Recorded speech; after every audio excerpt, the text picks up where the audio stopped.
With new, gentler scented Clorox disinfecting wipes, clean finally smells as good as it feels. On everything from lamps to ceiling fans. Even on your kid's toy shark. Oh, ouch. Clorox disinfecting wipes. Now available in... Ooh, crisp lemon. Find it on Amazon. Clorox. Clean feels good. Meet the computer you can talk to. With Copilot on Windows, working, creating, and collaborating is as easy as talking. Got writer's block? Share your screen with Copilot Vision to help spark inspiration, and use Copilot Voice to have a conversation and brainstorm ideas. Or maybe you need some tech help. With Copilot Vision, Copilot sees what you see. Let Copilot talk you through step-by-step guidance so you can master new apps, games, and skills faster. Try now at windows.com/Copilot. It was really the late 20s, early 30s. There was this boisterous political party called the Nazi Party down in Munich. No one really thought that they would ever come to power, but they were boisterous and troublesome enough just to keep an eye on. And MI6 took Bill back on the books as a salaried agent on I think, initially £500 a year, which was a lot of money then. Just to keep an eye on the Nazi Party and also to keep an eye on aviation. The way in which Bill de Ropp navigates towards Adolf Hitler is just sort of breathtakingly successful and clever.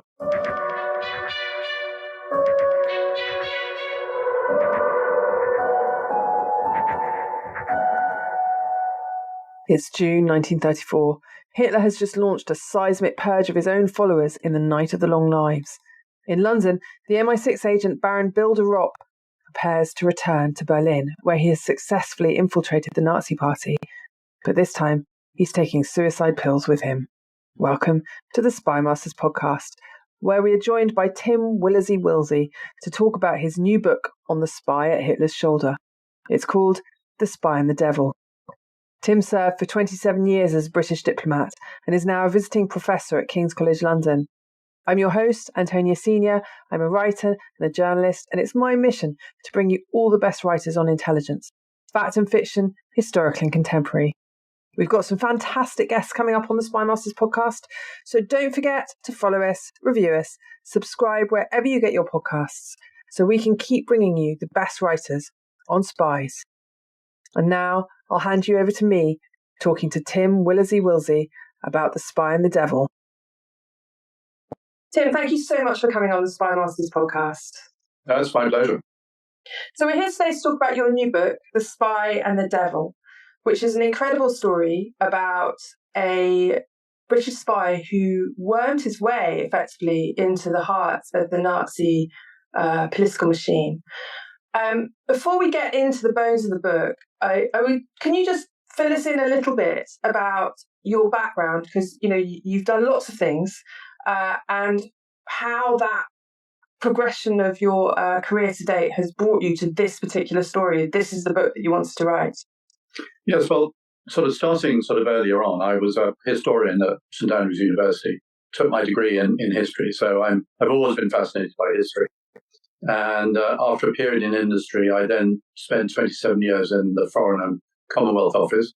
I served overseas in Africa, Latin America, Asia, and Europe, so 4 continents. And you know, on leaving the FCO and after a period advising a bank on international relations, I wanted to write a book. It's something I wanted to do for a long time. The real problem, as so many authors have, is finding a subject that sort of excites you.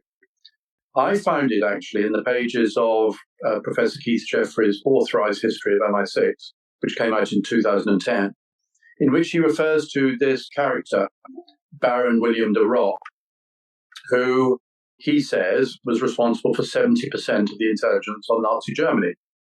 Now, that is an astonishing percentage, and he only warrants 6 pages of Keith Jeffrey's 840-page book. So it struck me that there was something to be written about this guy. And given that Bill de Ropp, Keith Jeffrey says most of his reporting, certainly in the early 1930s, was political reporting. And given that I was, as a diplomat, had always been in the political departments of embassies and high commissions overseas, this struck me as right up my alley. So I struck very lucky very early on in that in sort of Googling the name de Ropp, I found a woman in Herefordshire who had written about a nurse de Ropp. And I phoned this woman and I said, look, would Nurse de Ropp have anything to do with the Baron de Ropp? And she said, oh, yes, that was the daughter. And she herself, actually, this woman in Herefordshire, when she was a schoolgirl, age sort of 10 or 12, had travelled on the bus to Hereford with this old man who was teaching at the technical college. So she remembered him. So she was very excited. But then I had another lucky break. She then said to me that the grandson had stayed with her when attending the daughter's funeral. And she thought she thought her visitor's book might have his address and phone number. And sure enough, it did. And so within 24 hours, really, of starting Googling, I was in touch with this family in Tennessee. And a couple of weeks later, I was over in Tennessee. And there was a dining table piled up with sort of photo albums and letters and diaries and things. I mean, really, it was an author's dream. So that sort of set me off, really, quite soon on this project. Bill de Ropp he's an absolutely extraordinary figure who really shines in the pages of your book. So let's start at the beginning. He was German in origin, but Lithuanian German. Tell me a little bit about his background, why he's a baron, and how he ends up in Britain. Yes, I mean, this got me thinking a lot in the early days until I understood Lithuania before the Russian Revolution. So Lithuania before the Russian Revolution was part of the Tsarist Empire. And you know, there were lots of Lithuanian farm workers, but the property-owning classes were either Polish or were of German origin. So the von der Ropp family, as they were of German origin. They'd arrived in the area in sort of 14th and 15th century as part of the Drang nach Osten, the push to the east of Germany. And but by the time after the sort of 1905 Russian Revolution, they were pretty unwelcome in the Baltic states. So the Russians tended to suspect them because they thought they were too German. The Germans suspected them because they thought they were too Russian. The Lithuanians just didn't like them because they were sort of colonial landlords and they wanted them out. And the Polish didn't like them because they were Protestants, not Catholics. So, you know, time was running out for the Baltic Germans. And Bill, who was Baron Wilhelm Sylvester von der Ropp, he'd been brought out mainly in Dresden. He spoke perfect German, perfect English, perfect French, and perfect Russian. I mean, 4 languages perfectly.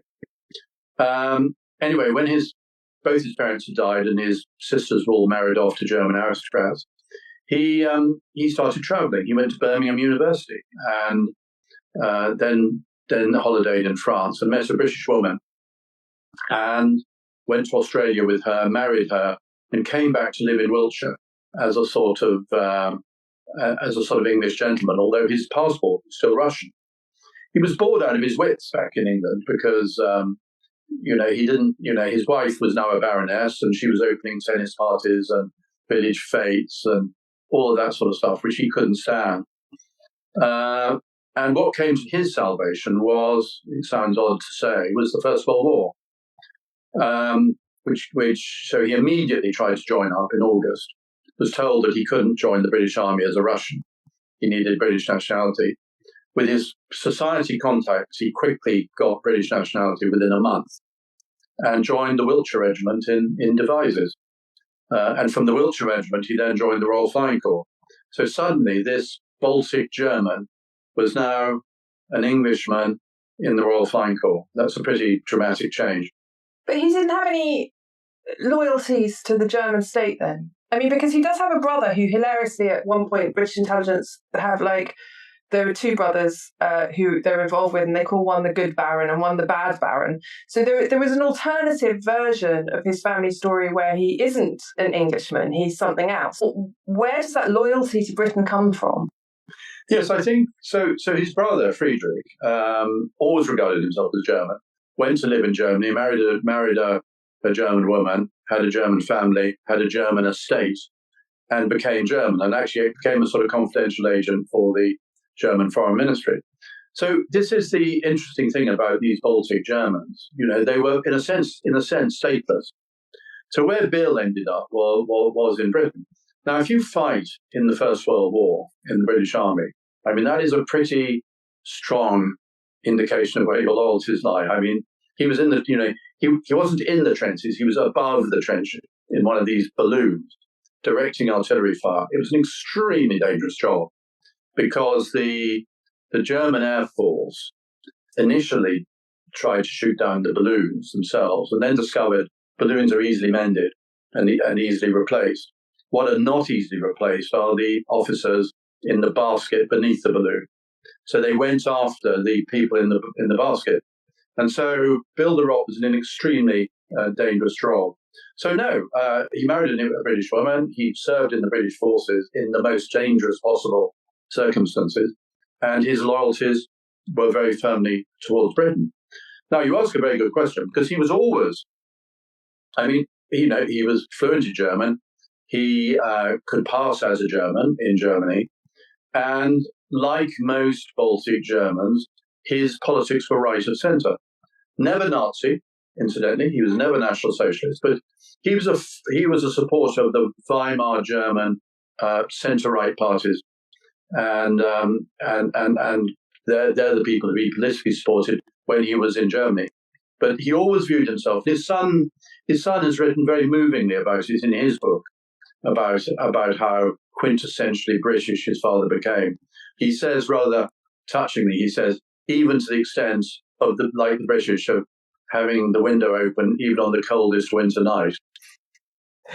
Yeah, I did wonder at one point as well whether his acceptance into British society, because he goes on and he joins the Savile Club, which is kind of quite a British pucker establishment. Whether the fact that his English is fluent and untraceable and doesn't seem to be accented, because we're talking about a Britain that was suspicious of foreigners and particularly at this stage of Germans. So the fact that he managed to sort of blend in is significant, I would have thought.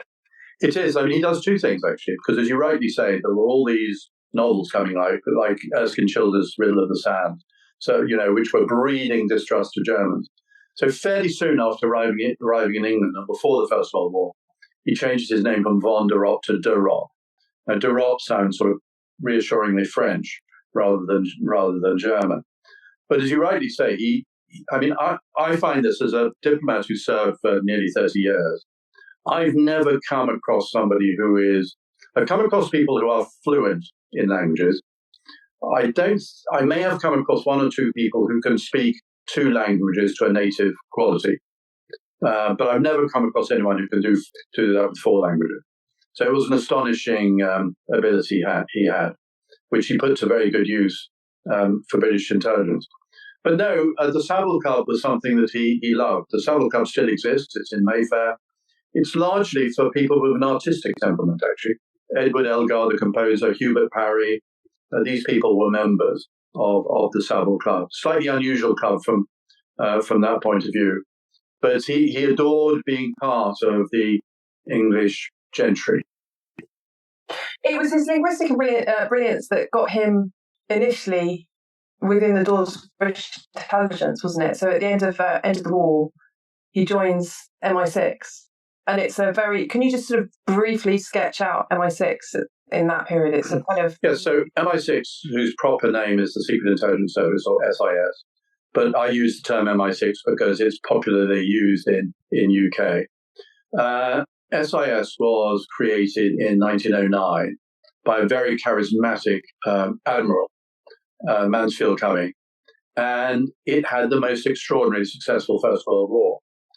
It managed, in particular, an operation called La Dame Blanche, which worked out which German fighting units were on the other side of the lines to the British units fighting in France and Belgium. So they had a really successful First World War.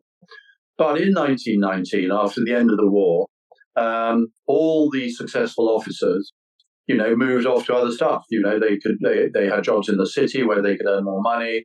or they were most keen on adventure often, so they went off to Australia or South Africa or wherever in what was then still the British Empire, or the Commonwealth of Nations, as it was increasingly called. So what was left was essentially a rump of MI6, which was a rather demoralized organization, in a small and rather dingy head office in central London, starved of funds, with very, very few good people. And MI6, if truth be told, struggled between the two wars. It really did. It didn't have a high reputation. It didn't have any graduates until 1930, when the first graduate joined. It was regarded as intellectually third-rate by the Foreign Office. And by and large, it ran low-level sources, seamen who would travel between St. Petersburg and the Baltic, and they reported on communist activities. Really low-level stuff, or maybe military emplacements. Where was the artillery in St. Petersburg positioned? Or on arms manufacturers, or on anarchist groups. So MI6 was a rather, as I say, impoverished organization. What they didn't have is, and what they've become famous for since, of course, is what you would call nation-state spies, i.e. people at the top ranks of hostile nations reporting in very dangerous circumstances on the streets of a foreign capital. And Bill de Ropp was really the first of those. And MI6 found it difficult to make the transition from the sorts of sources they've been running to this sort of nation-state source. It's to their credit they did it. I'm not sure it was always silky smooth. They got there in the end. They were a bit intolerant of Bill de Ropp. They thought he should have been pushing for secrets harder. But Bill realized that, if you ask penetrating questions, eventually people get wise to you and you get caught. And if you get caught and you're living in Berlin, you get executed. Absolutely. So he just to backtrack a little bit, he becomes a journalist, and then he's slightly aimless for a little bit, and then he basically moves to Berlin and starts making sort of contacts within this nascent and slightly troublesome political movement known as the Nazi Party. How does his initial move towards embedding himself with the Nazi Party, who after all, when he first becomes friends with them all in sort of 1931, 1930, they're not yet what they will become. It's a small, potentially troublesome minority, but not anything necessarily to be troubled with. No, that's all exactly right. I mean, there was a slightly intermediate period from 1919 where he's deployed by MI6 into the Baltics, which was in a very, very complicated situation. And he did pretty well there. I mean, I think there was something like 7 warring armies operating in the Baltic states. So he had to be very, very nimble how he operated. He was operating as the correspondent of the Daily Mail.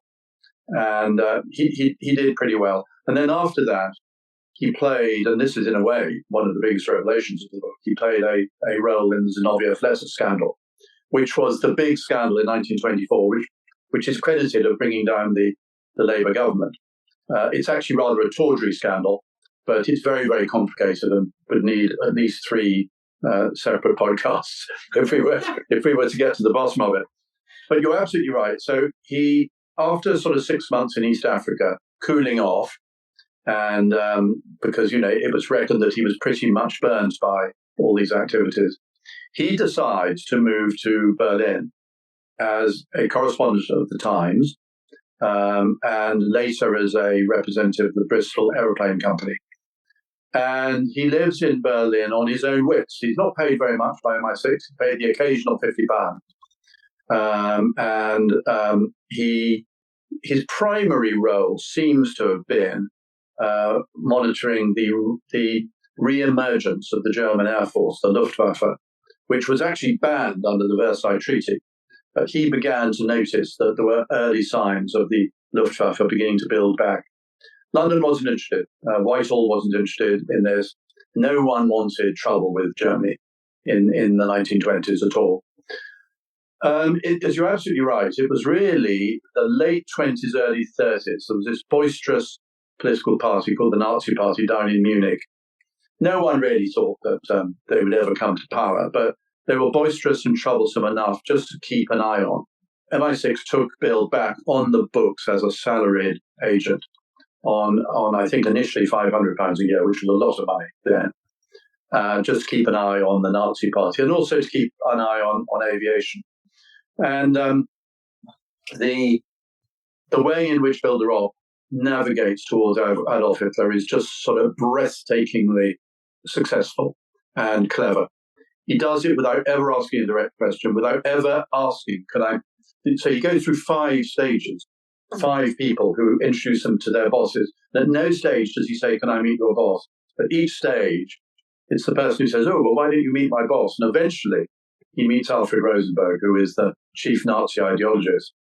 And after befriending Rosenberg, and I think they probably genuinely became good friends, it was Rosenberg who said, well, hang on a moment, while you're down in Garmisch doing winter sports, why don't you come and meet my boss, Adolf Hitler? And that's how he got started. I definitely want to talk about, obviously, that seminal first meeting with Hitler, but just before that, can we talk a little bit about Rosenberg himself? So one of the things they have in common is that Rosenberg is also a Baltic German, but he's from Estonia. And this seems to be an initial kind of bond. But they, as you say, they do seem to become quite close. But Rosenberg is a fascinating figure. Can you just tell us a little bit more about Rosenberg and how you think it happened that de Ropp managed to become close to him? Yes. So I think if MI6 had chosen somebody that they wanted to get alongside in 1930, Rosenberg would have been high up the list because he was actually expected to become foreign minister because he was one of the very, very few Nazis who was sort of middle class and actually had been abroad. You know, he had lived in Russia. He knew France also. And as you rightly say, he came from Estonia. The other one, incidentally, was Rudolf Hess, who had lived in British-administered Egypt. So they were the only two with a sort of international flavour to them. But Rosenberg was expected to become foreign minister. So I'm sure MI6 would have wanted Bill de Ropp to get alongside Rosenberg. But Rosenberg was a troubling man, in a way, disturbing man. In a curious way, he was quite simple and quite likable. He wanted to be liked. And apparently was sort of rather a gentleman. It's interesting reading about, how he thought about his daughter, in very sort of gentle terms. And yet he developed this toxic ideology of Aryan supremacy, of, the master race, and all this complete nonsense, which poor Bill de Ropp had to listen to again and again and again. And Bill de Ropp makes it very clear that there were aspects of Rosenberg which were very tiresome. But there's an interesting aspect. I've spoken to various people who've spent their careers in intelligence as a result of this book, and they say, no, it's absolutely true. Even though the person you're talking to can be deeply flawed and in many ways sort of have completely unacceptable views, nonetheless you can develop genuine friendships. It's one of the sort of paradoxes of espionage. I don't think there's any doubt. If you look at the photographs of Bill de Ropp with Rosenberg, you see them larking about and clearly enjoying each other's company. Whereas all the written material tells you that Rosenberg was dull, turgid, morose, pedantic. I mean, no adjectives about Rosenberg are ever positive.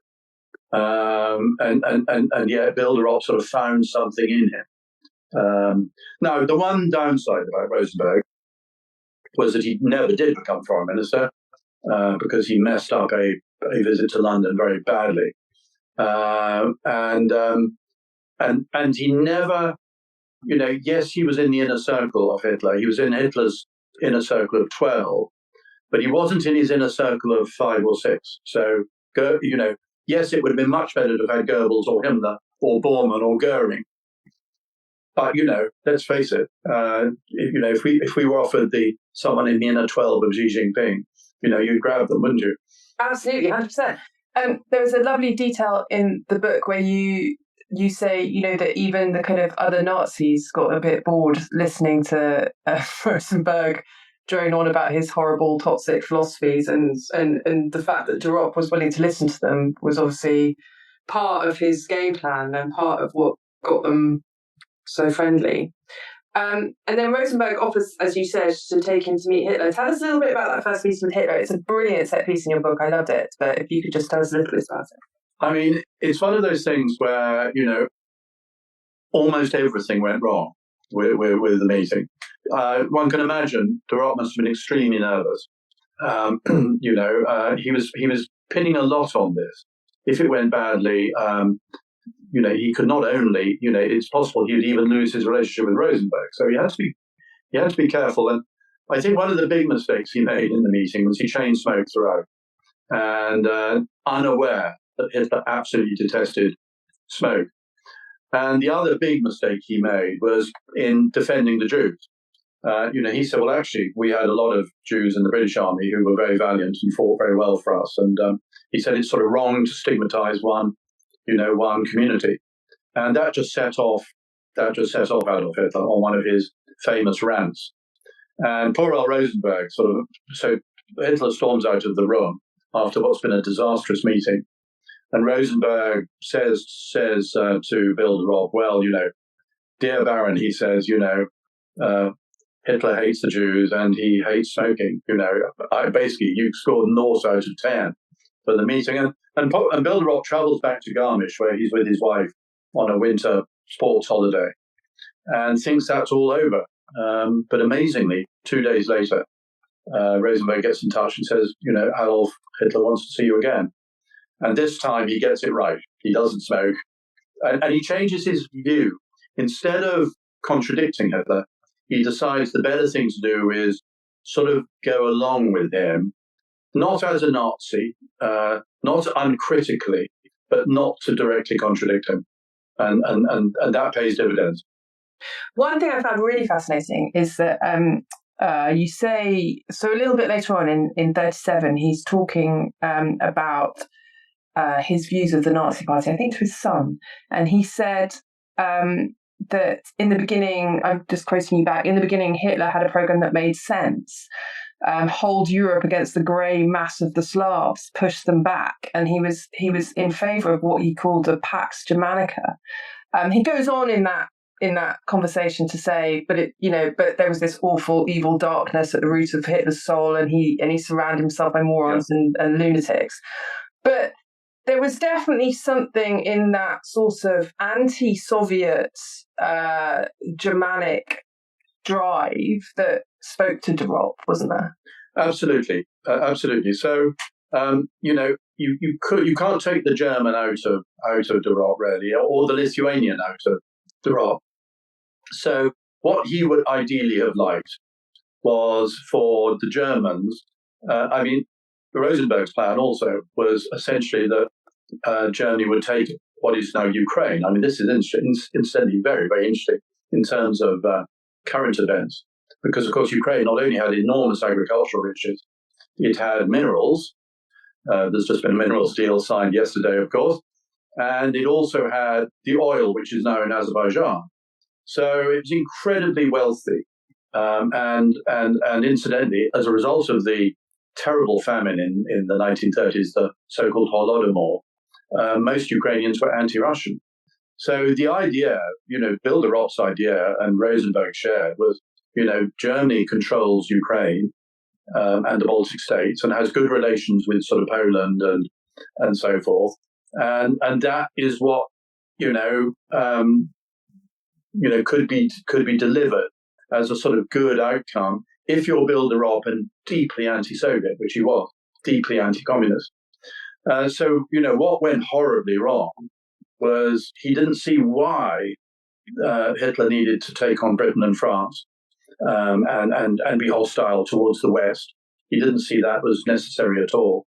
And he got then deeply disillusioned with all the racial stuff. The Jews and this meant atrocities towards the Jews and so forth.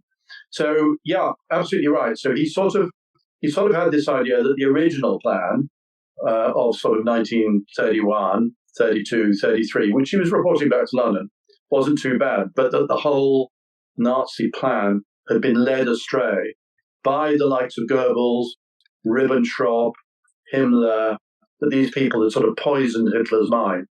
And that was the line he took. Quite a common line, incidentally, in history, in which people often often blame things on a leader's advisors rather than the leader themselves. Yeah, absolutely. And he, I just want to ask again about that first meeting with Hitler, because that him pushing back on Hitler's Jewish policies, that he's we only have his account of that. Do we know that he did that? I mean, it seems to me like you couldn't have been watching the Nazis and not knowing that they didn't particularly like Jews. I mean, no, it's very interesting this. So, on occasions, you only have one source for what you're writing about. So I'm very careful, really, not to use the conditional tense sometimes. But I think we can be reasonably confident about this, and I tell you why. Quite late on in my research, I came across the papers of a Labour MP called Archibald Church, and his papers are in the Cambridge University Library. And he talks about the first time he met Bill de Ropp, which was in Livingstone, in what is now Zambia, in Africa. That was during Bill de Ropp's 6-month cooling off. And he says Bill de Ropp was traveling with a Jewish friend. So, we know that Bill de Ropp had Jewish friends. And later on, we know that Bill de Ropp hid a Jewish doctor in the rafters above his house and was involved in smuggling him out of Germany. And incidentally, Bill de Ropp's MI6 head of station in Berlin was the famous Frank Foley, who is credited with saving 40,000 Jews. Mm. So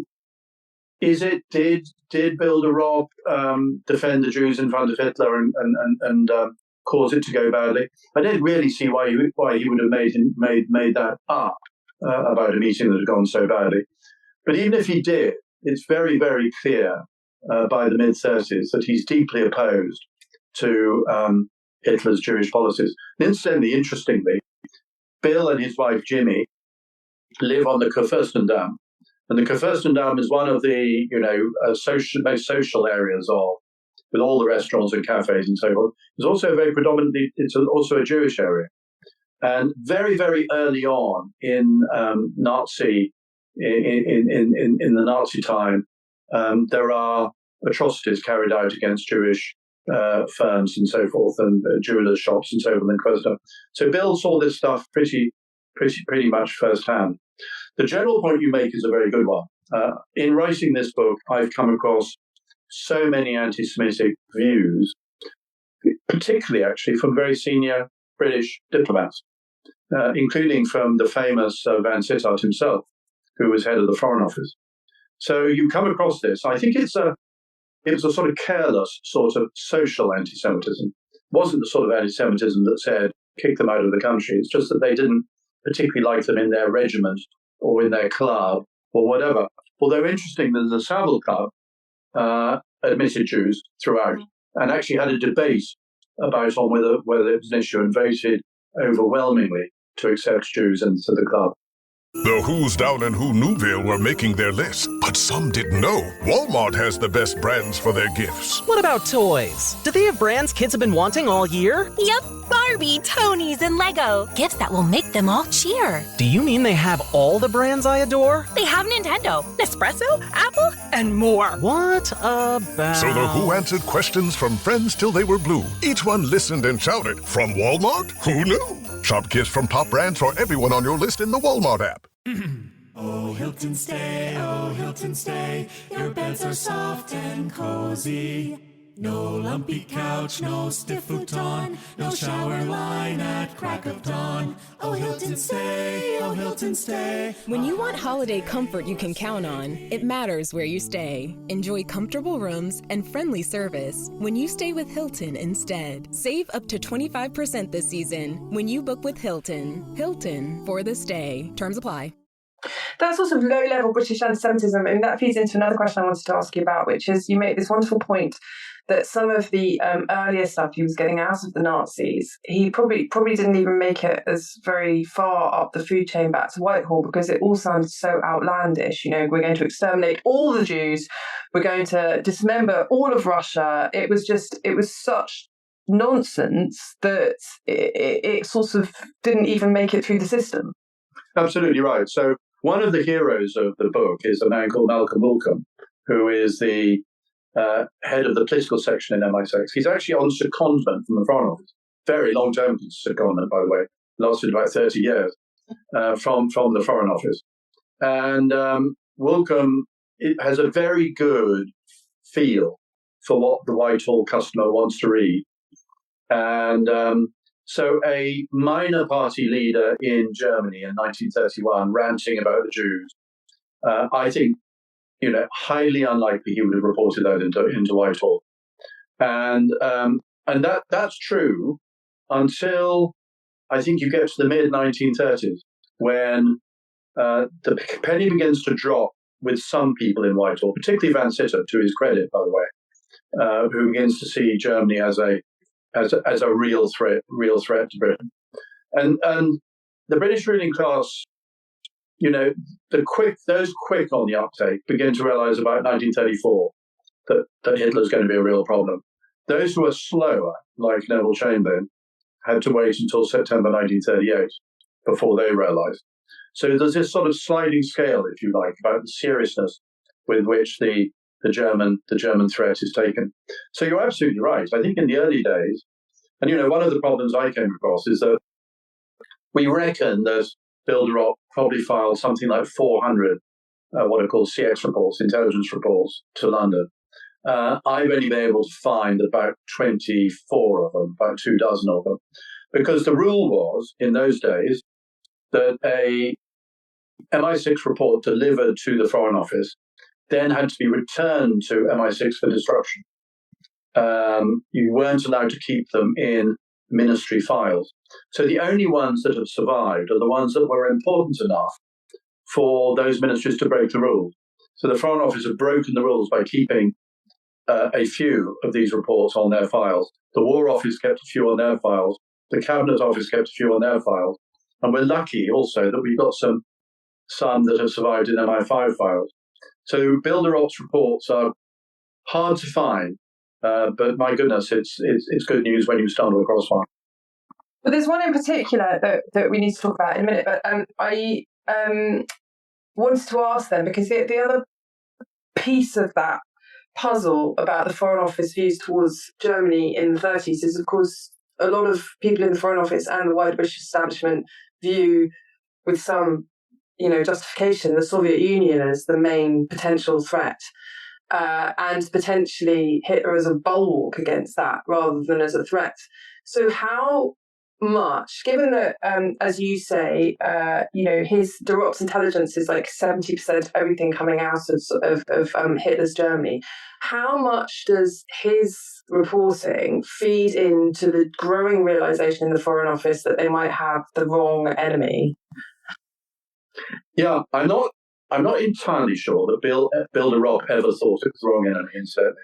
I think what Bill de Ropp wanted, and actually one of his case officers, Fred Winterbottom, definitely wanted, was the Nazis and the Soviets to fight it out and destroy each other.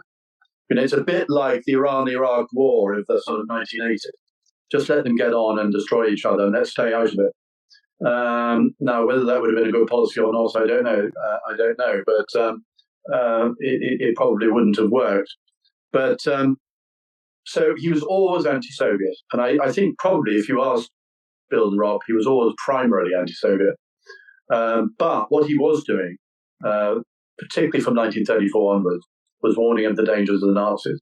And he actually says, these guys are really losing the plot badly. So when we come to September 1938, and a very critical report that was submitted up to government by MI6, and I think really this is the first, what you would call the first geopolitical analysis report that MI6 ever submitted into Whitehall, and therefore is in organizational terms is crucial. It's the moment MI6 stopped becoming a minor tactical reporter of low-level stuff into the service it is today, the geopolitical strategic services it is today. And that report, which was brilliantly called What Should We Do?, which I think is a lovely title and so utilitarian, only 6 pages long, beautifully written by Malcolm Wilcombe with the help of Bill de Ropp's reporting. That is what warns Whitehall that, look, we're going to lose a war unless we play for time and build up our armaments. And the chief of MI6 adds a sort of rider at the end of the report. He said, if we survive this crisis, we're going to have to take these lessons to heart, i.e. never let our defences erode to the extent that they have eroded. Incidentally, another point which people might take to heart today. Yes, I know. I was just thinking that as you were saying it. So de Ropp feeds into this crucial report. He's had himself a kind of wake up to the potential dangers, right? As a as a personal danger, because obviously there was the Night of the Long Knives, and he comes and at the point of the Night of the Long Knives where Hitler's Nazi party sort of embarks on a murderous spree to sort of purge itself and cement control. He then, when he next goes back to Berlin, he asks for suicide tablets for him and his wife. And I thought that was quite an interesting moment, because at that point, that's the point at which, presumably for him, this starts feeling very high stakes. That's right. So the MI6 doctor gives him cyanide capsules, which he sews into the pockets of all his waistcoats. So he's never, even if he changes his waistcoat, he's never going to be without one. And because he knows, if he's caught, he's for it. He knows this because Rosenberg's American advisor, a man called Kurt Ludecker, had actually been arrested by the Gestapo and very badly treated, and luckily manages to escape to Czechoslovakia. But he would have been murdered under the Night of the Long Knives. And another contact of Bill de Ropp's is murdered under the Night of the Long Knives. So he's not really sure whether he's going to be safe going back to Germany. But thanks to Rosenberg, who incidentally wasn't exactly the most stalwart of sort of supporters, but also thanks to the fact that Hitler would see Bill de Ropp from time to time, and therefore he had his sort of authority to, still live in Berlin and so forth. He goes back and survives another 5 years. But by the time you get to 1938, his defences are beginning to look pretty weak. Winterbottom already warns his friend Fred Winterbottom that he should leave Germany. And Fred leaves straight after the Nuremberg rally of 1938. And Bill de Ropp starts to get very nervous, and he returns to London and says, look, I'm really not sure that I want to go back to Berlin. And the chief of MI6 says, look, I'm sorry, you're needed back. You just got to go back. It's just too important. I'm sorry. So he gets sent back. And when you now get to literally the days before the onset of war, Rosenberg says to him, look, dear Baron, he says, things are looking very black. You should leave Berlin. You should leave Germany. And that same day, or the following day, he leaves on the train and crosses the border into Switzerland. But just before he leaves Germany, he's sort of playing a double game, isn't he? Because not only is he reporting back to the British, he's also sort of an unofficial advisor to Rosenberg and to some extent Hitler on kind of British peace party thoughts and on the British aviation industry. So how much was he sort of dissembling and feeding back disinformation, and how much was he, what kind of a double game was he actually playing at that point? Yeah, I wouldn't call it a double game, actually. I would just say that he was living his cover. So it would be a double game if he was reporting back to one of the German secret agencies. Sure. If he was reporting to the Gestapo or the SD or the Abwehr, then that would have been a really, really serious cause for worry for MI6. That maybe his loyalties were not what they thought, etc. But he wasn't. That's not what he was doing. What he was doing, he was the sort of confidential advisor to Rosenberg on things like, primarily, actually, it was the attitude of the Times newspaper. And when the Times used to write a difficult leader about Germany, Rosenberg would call him in and say, what's the Times doing, and so forth. And actually, the Times, the Times actually had a remarkably balanced view towards Germany, and many people later thought the Times had not been hostile enough to the Nazis. So no, what he was doing was so absolutely he had to explain to, and when he would arrive back from London and he'd say he'd spent a number of evenings in the Savile Club, he'd have to explain what attitudes in Britain were like. But this isn't exchanging secrets. This isn't a trade of secrets. This is sort of political advice, and what the British were getting was secret intelligence. No, sure, but what was he telling Rosenberg? What he thought Rosenberg wanted to hear, what MI6 wanted Rosenberg to hear, or was he telling him what he'd heard in the Savile Club genuinely? No, what he was telling him, and this is very odd indeed. I mean, Rosenberg took everything that Bill de Ropp told him as just the absolute truth. So one thing that is fascinating and something I'd like to do more work on was that in the British government there was quite a institutional hostility between the Foreign Office and the Air Ministry. The Foreign Office, which was regarded as very pro-French and anti-German, the Air Ministry, which was regarded as anti-French and pro-German. And there was this sort of animosity, low-level animosity between the two organizations. Bill de Ropp would tell Rosenberg about this. And it actually did have an effect in a way, in that in Rosenberg's mind, and I think in Hitler's mind as well, the idea that the British government was divided became sort of enshrined in their memories as something that was a fact. And actually had consequences in a way, because Hitler didn't believe that Britain would ever declare war on Germany, because he thought the British system was so divided. So Bill de Ropp would tell Rosenberg what he felt he could get away with in order to maintain his access to Rosenberg himself and to Hitler himself.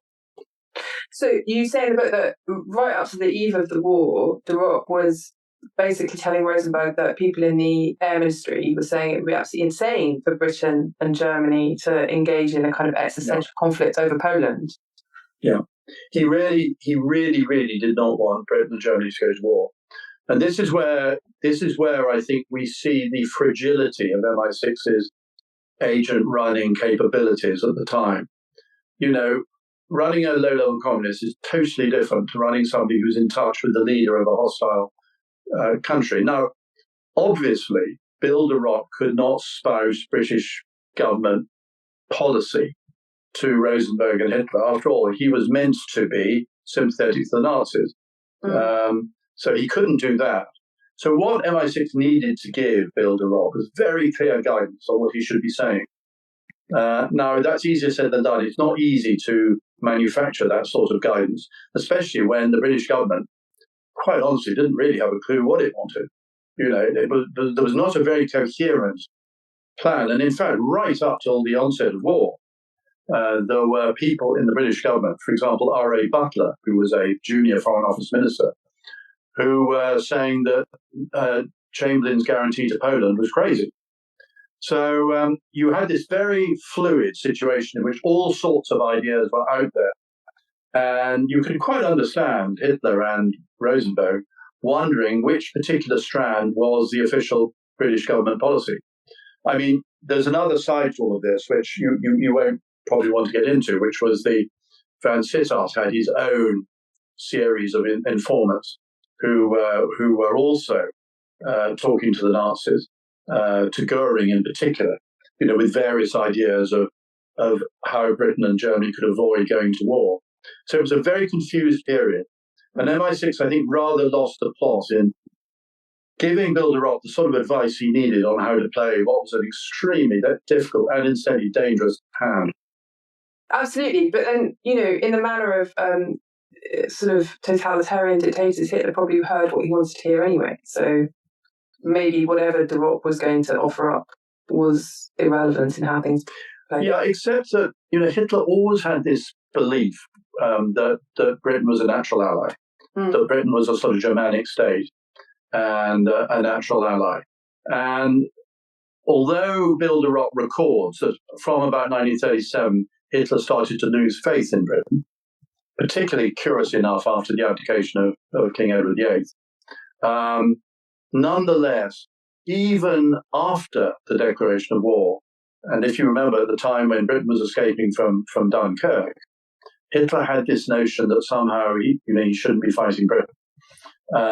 So there was a lot to play for, but there were so many moving parts, and it was such a complex situation, and you didn't have a firm government. Chamberlain's government was not firm about what it wanted.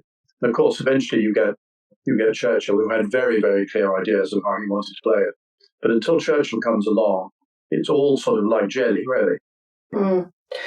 So de Ropp escapes to Switzerland with his wife, Jimmy, who I want to talk about a bit because she's amazing. But there's a sort of brief flurry where he's still trying to, this is after the invasion of Poland, where he's still trying to work somehow, however he can, towards peace. Just tell us a little bit about that last flurry. Exactly right. So again, he's looking for peace. I think some of the maneuvers he makes are, probably most of the maneuvers he makes are under control of MI6 case officer. But I think some probably weren't, because he was in Montreux, and it was a long way. It was a long pipeline, really, to get instructions to him from London. The main SIS station in Switzerland were in Geneva and Zurich and Bern, which is some distance from Montreux. So sometimes I suspect he was left without sufficient guidance. But Rosenberg sends him an officer across the border, a man called Freiherr von Harder, who, and they discuss, ways in which tensions could be mitigated. And one of the ideas put forward is that, look, as long as we don't do each other too much damage in the battle for Poland, maybe we can come to a peace agreement with Germany after that. Now, of course, as we know, events didn't go that way, but these were some of the ideas that were percolating around. Incidentally, from von Harder, who was very loquacious, Bill de Ropp got some good intelligence as well. So while that contact went on, it was rather useful. But as the years passed in Switzerland, as the Second World War passed, MI6 weren't looking so much for political intelligence, they wanted military intelligence. Bill de Ropp began to fall out of favour, and the deputy head of MI6 really took against him.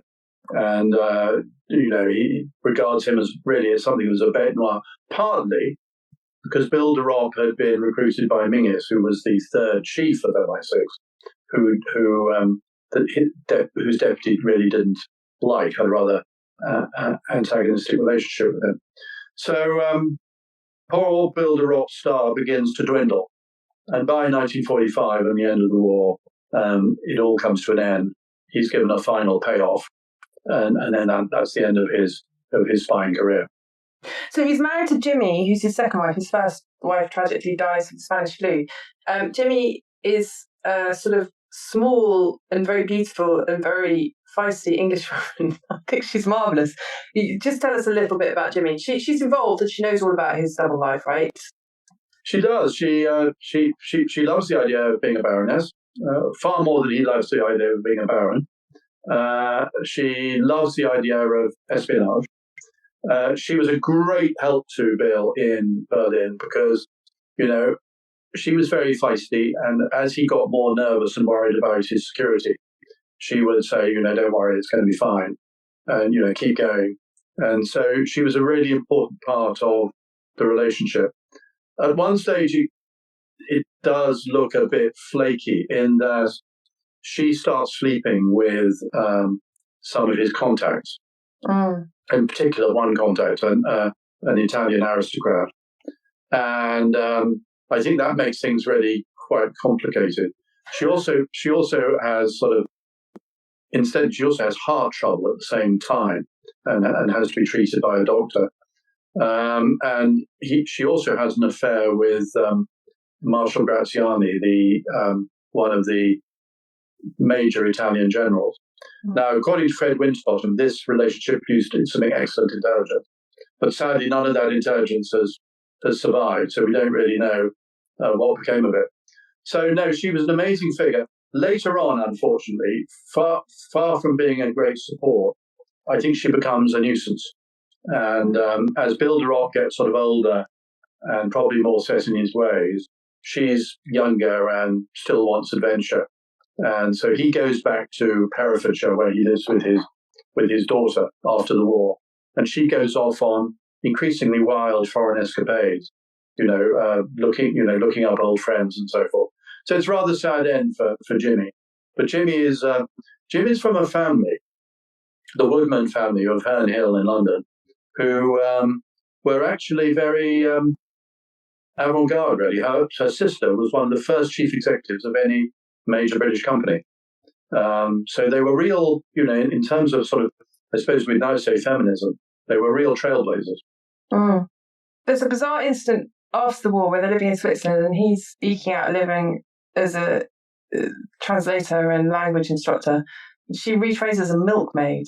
I don't know, I couldn't... The character I'd been reading in your book to that point didn't strike me as a natural milkmaid. But no, she's a lover of animals. They always had cats. They love their cats, and she loved animals. And so I suppose they were in this rather remote part of Switzerland, the Canton de Valais, outside a town called Salva. And I suppose while he was doing his translating work, she was looking for something to do. So as you rightly say, she trained as a milkmaid. And apparently milking Swiss cows is a particular skill. So this research has taken me into areas I hadn't expected to go into. No, astonishing. On the research, just very briefly, so obviously it's really hard reconstructing the careers of people who work for MI6 because the records just don't exist. And you're very dependent on the official histories. I mean, how is that quite frustrating as someone who's trying to get to the bottom of it? I mean, is there anything that we could do to make this stuff more transparent? Having been on both sides of the coin, you were in government, you understand the kind of the necessity for secrecy, but equally, we're now, however many years after the events, surely things could be a bit more open. Well, I was very, very lucky in that the Bill de Ropp file, which has been severely weeded from 4 volumes down to 1 volume, still exists in MI6 headquarters. Historians are not allowed access, obviously, for absolutely rightly, in my view. Really? Rightly? I do, because I think that people, if imagine today you're a member of the Chinese Politburo and you decide you're going to spy for MI6, you don't want your children or grandchildren or anyone to know about it. And so I think, secrecy in perpetuity is correct. I'm lucky in that I know a couple of people who were familiar with the file and were able to at least assure me that my research is correct. So I haven't got it completely wrong, which is very reassuring. But no, had it not been for the family papers, I wouldn't have. I mean, had it not been for the family papers, there wouldn't have been a photograph of Bill de Ropp. And you can't write a book without a photograph of the guy. So there are now 10 photographs in the book. So that was extremely important. And I was just, lucky. For each 20 hours you'd put in the archives, you'd find a document. And then to find Freiherr von Harder's memoir in a Swiss archive was important. And then Archibald Church's memoir in Cambridge. And so, as you go, you begin to find more and more stuff. And the family in Germany were marvellous, because although some of them regarded Bill de Ropp as a traitor, although I pointed out that he was Russian and British, he was never, ever German. So how could he be a traitor? And anyway, can you really be a traitor and anti-Hitler? I'm not quite sure about that. But so some of the Germans didn't like the fact that he spied for Britain, but nonetheless emptied their cellars and their attics of photographs and letters and so forth. So without that sort of stuff, there couldn't have been a book. So I was very fortunate there were people who were happy to help. You do a marvellous job of sort of summing up his, usefulness and his career as an agent at MI6. I want to ask though, do you have any sense of how he felt he'd made an impact? History doesn't tell us, unfortunately. I mean, his grandson sat with him for a whole evening in 1963, spent a whole evening with him, and and describes a content man. And his sister describes a man who was determined to keep up his languages. So he was working very hard at his languages and was teaching at Herefordshire Technical College. So he's a man at peace with himself. I'm absolutely sure he was disappointed that Britain had to fight the Second World War. He would have liked to have seen the Nazis and the Soviets destroy themselves. I think he was deeply frustrated, and this does come out clearly from the book. He was deeply frustrated when he was in Switzerland that MI6 were not prepared to listen to his reporting on the opposition to Hitler, which he was aware of. He had a number of contacts who were involved in the opposition, and he thought there were real opportunities for bringing the war to a speedier conclusion. But at that stage, Churchill didn't want to countenance any form of agreement with the Nazis, probably correctly again, and MI6 were not prepared to. They just wanted military intelligence. Which Panzer division was where? How many tanks did it have? How many tanks were still serviceable? What were the plans to use it? That's what they wanted. They didn't want what they regarded as rather soft stuff about some baron and some, who was thinking of assassinating Hitler. And so I think he was deeply frustrated towards the end of his career, yeah.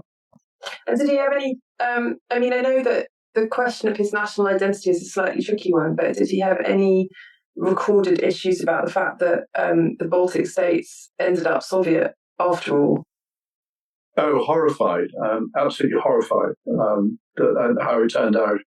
And incidentally, just as Rosenberg was, absolutely horrified with the Molotov-Ribbentrop Pact, which gave the Baltic republics to the Soviet Union. I mean, neither Rosenberg nor Bill de Ropp could believe that Hitler had signed what they thought was such a crazy treaty. He comes across as a man of extraordinary bravery and extraordinary charm, and spending time in his company, just as a reader of your book, was an immense pleasure. It must have been quite something to spend all that time with him while writing the book. It was, and you feel you come to know him, and especially so when you meet other members of the family as well, who are still alive. I think the interesting thing about Bill de Ropp, he was a man of enormous charm and enormous skill as a spy, but he was also remarkably anonymous. And this was another very important factor in his success. He was medium height, medium build, middle age for most of his career. He wore a Homburg hat, a rather heavy brown overcoat. I think at times he had a monocle. It's amazing how rarely he registered with people. So there were two British delegations he took around Germany, one in 1936 and one in 1934, I think. And both of them had about 12 or 16 Brits on them. They travel around Prussia, and then they go down to Bavaria for the Nazi rallies. And all the people who wrote about these trips, none of them mentioned Bill de Ropp. I mean, he was there, he was helpful, he made the trip work, he did the translating, but no one really devotes many paragraphs to him. And that is a very good quality in a spy, because if people don't think you're threatening, they don't begin to search for what damage you might be doing to you. Absolutely. I think that comes out very clearly in the book as well, that sense of his he was a sort of front runner of British intelligence, wasn't he? I mean, that he was a bit early. They didn't appreciate him necessarily. Exactly. But now we get the chance to massively appreciate him through your wonderful book, and I strongly urge all my listeners to go out and read it. There's so much more in there than we've managed to touch on today, and it's an absolute wonderful. So thank you so much, Tim, for coming on the podcast. It was a real pleasure. Thank you very much. Thank you for listening. Don't forget to follow, tweet, spread the word so that we can keep bringing you more brilliant writers talking about spies. Don't miss an episode of the Spymasters podcast.